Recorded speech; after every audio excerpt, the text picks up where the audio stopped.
दोस्तों कैसे हो आप सब लोग। आई होप आप सब बढ़िया होंगे। दोस्तों स्वागत है आपका हमारे चैनल के अंदर। दोस्तों पिछली वीडियो के अंदर मैंने आपको बताया था कि कॉलम का सरिया किस तरीके से चेक करना है। आज की जो वीडियो है उसमें मैं आपको बताऊंगा कि बीम का सरिया किस तरीके से चेक करते हैं हम साइट पर। कंस्ट्रक्शन इंजीनियर या सिविल इंजीनियर या फिर फ्रेशर इंजीनियर, इन सब के लिए ये बेसिक चीज़ है। आपको दोस्तों बीम का प्रोजेक्शन देखना होता है। बीम का सरिया किस तरीके से बंधेगा, बीम नंबर क्या रहेगा, बीम की साइज़ क्या रहेगी, उसमें कितना एमएम का स्टील लगेगा, उसमें किस तरीके से उसका फॉर्मेट होगा, वो पूरा प्रोजेक्शन प्लान होता है। वो प्लान को देखना होगा। सभी ड्राइंगों के स्लैब के अलग अलग प्लान बन के आते हैं। तो सबसे पहले जैसे ये दिखा रहा है, ये हमारी छत है पूरी। इस छत के अंदर दिखा रहा है सबसे पहले बीम नंबर 1 कितने साइज़ है इसकी, 230 चौड़ी है और हाइट में है 425। तो ये एक प्लान होता है जो कि छत का प्लान होता है। इसमें सभी बीम नंबर्स वगैरह, टॉप स्टील, बॉटम स्टील, ये सब दिखाया जाता है। अब बीम नंबर का सेक्शन, इसे मान के चलिए ये बीम नंबर 1 हमारी ये है। मैं आपको एक उदाहरण के तौर पे, एग्जांपल के तौर पे समझाने की कोशिश कर रहा हूँ। जैसे बीम नंबर 1 है हमारी 9 इंची बाई 18 इंची की। इसमें हमारा जो टॉप, ये इसमें लिखा हुआ रहता है थ्रू आउट। थ्रू आउट का मतलब ये होता है कि थ्रू आउट मतलब बीम कॉलम से कॉलम तक ये पूरा सरिया थ्रू आउट जाएगा। अब थ्रू आउट में कौन सा सरिया है, 216 टॉप में और 216 बॉटम के अंदर। ठीक है दोस्तों। उसके बाद में एक्स्ट्रा, ये इस तरह का जो 216 इस तरह की जो मार्किंग होती है, ये एक्स्ट्रा की मार्किंग होती है। ये देखिए अब ये बॉटम में हो गया और ये यहाँ से 3.5 फुट ये एक्स्ट्रा है। तो इस तरीके से ये देखा जाता है, ये सेक्शन में दिया हुआ होता है। ठीक है दोस्तों, बीम का प्रोजेक्शन पूरा देख सकते हैं। दूसरी चीज़ आती है हमारी लैपिंग पर। अब लैपिंग में सबसे पहली चीज़ आती है लैपिंग जोन। हमारी जो टॉप की स्थिति में मान के चलिए, अगर ये कॉलम से कॉलम 3 मीटर है तो यहाँ से 1 मीटर, यहाँ से 1 मीटर और बीच में बचा 1 मीटर। तो बीच वाला जो 1 मीटर बचता है उसके अंदर हम टॉप के स्टील का लैपिंग करते हैं और इसका जस्ट अपोजिट होता है बॉटम के अंदर। बॉटम का स्टील हम सेंटर में ना देके कॉर्नर पे देते हैं। यहाँ से 1 मीटर और यहाँ से 1 मीटर, जो अंदर से अंदर डिस्टेंस रहती है उनके थर्ड पार्ट में करके उस बॉटम का स्टील कॉर्नर पे दिया जाता है। ठीक है दोस्तों, तो लैपिंग जोन आपको समझ में आ गया।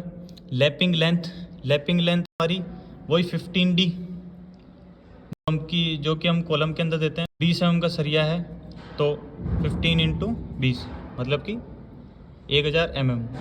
अगर 1000 mm को आप मीटर में कन्वर्ट करोगे तो 1 मीटर आ जाता है। अब लैपिंग जोन हो गया, लैपिंग लेंथ हो गई। अब तीसरी चीज़ आती है दोस्तों हॉरिजॉन्टल और वर्टिकल। मतलब जो लैपिंग की स्थिति होती है, कई स्टील में देखता हूँ जो कि लैप तो कर देते हैं, उसमें जैकल भी नहीं होता जिस तरीके से हम कॉलम में जैकल देते हैं, और उसका हॉरिजॉन्टल होता है लैप या फिर वर्टिकल होता है।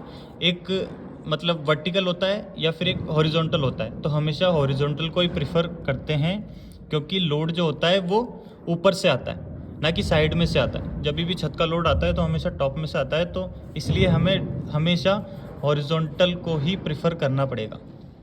तीसरी चीज़ आती है दोस्तों, बीम के अंदर हम चेक करेंगे रिंग की स्थिति। सबसे पहले हम चेक करेंगे रिंग की स्थिति। रिंग की स्थिति कितनी होती है, 4 लेग है कि 3 लेग है या 2 लेग है, ये हमें कहाँ दिखाएगा, ये हमें उसी सेक्शन के अंदर रिंग का जो सेंटर होता है उसमें mm भी दिखाया हुआ रहता है कि 8 mm का है या 10 mm की, अकॉर्डिंग टू सेक्शन। इसमें लिखा हुआ रहता है कि 2 लेग है या 3 लेग है या 4 लेग है। अगर 2 सरिये हैं तो 2 लेग है, 3 सरिये हैं तो 3 लेग है, 4 सरिया है तो 4 लेग है। इस तरीके से लेग के अकॉर्डिंग ये चलती है। अब रिंग का सेंटर किस तरीके से लेते हैं, हम कॉलम में हम जानते हैं कि कॉलम के अंदर हम L/4 के हिसाब से लेते हैं और इसमें भी हम L/4 के हिसाब से लेते हैं। जैसे कि मान के चलिए ये 10 मीटर का है तो यहाँ से 2.5 मीटर, यहाँ से 2.5 मीटर। अब इसमें स्टील क्या दिखाया हुआ है हमें, 2 लेग 8 mm, 2 लेग 8 mm। तो इसका मतलब यहाँ से 4 इंची सेंटर 2.5 मीटर इधर से, 4 इंची सेंटर यहाँ से 2.5 मीटर इधर से, और बीच में जो 5 मीटर बचता है उसमें हम 8 इंची का सेंटर कर सकते हैं। तीसरी चीज़ आती है हमारी रिंग की बेंडिंग। जो रिंग हम बेंड करते हैं, जो कि कॉलम में भी हम, कॉलम की रिंगों में भी हम बेंड करते हैं, उसमें हुक होता है बट इसमें हुक नहीं होता। बेंड के अंदर वही 135 डिग्री पर उसके हुक बेंड होते हैं। हुक की जो लेंथ होती है वो 10D के हिसाब से होती है।